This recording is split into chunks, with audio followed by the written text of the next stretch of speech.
La traite négrière reste une plaie ouverte dans la mémoire africaine.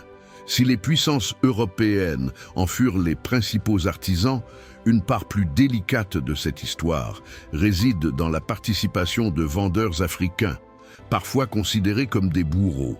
Les évoquer aujourd'hui, alors même que certains Africains contemporains décrient systématiquement leurs États et remettent en cause toute tentative de souveraineté politique ou économique, soulève une question complexe.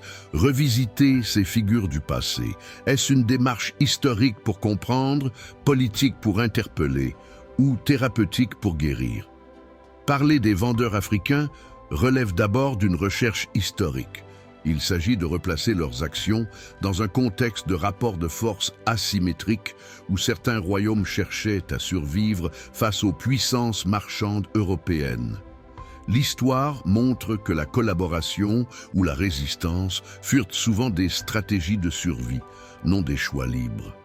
Cependant, revisiter ce passé à la lumière du présent révèle une continuité symbolique.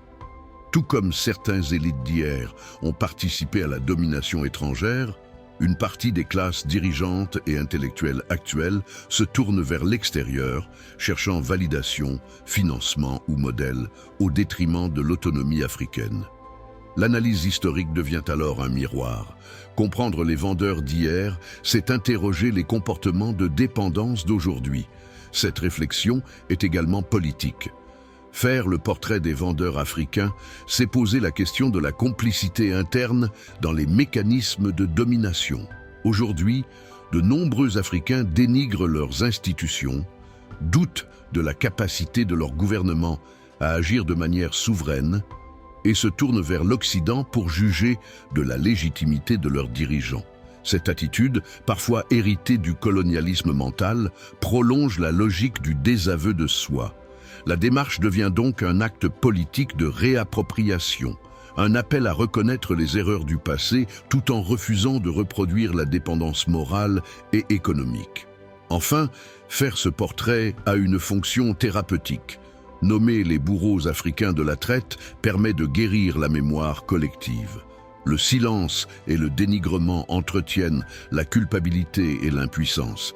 L'Afrique peut ainsi cesser de se voir à travers les yeux de l'autre et affirmer une souveraineté sereine, consciente de ses fautes comme de ses forces.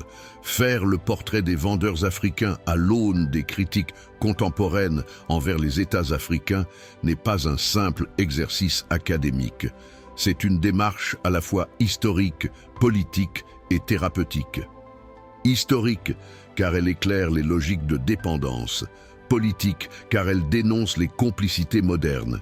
Thérapeutique, enfin, car elle invite à la réconciliation avec soi-même. Se réapproprier son histoire, c'est construire une souveraineté africaine lucide.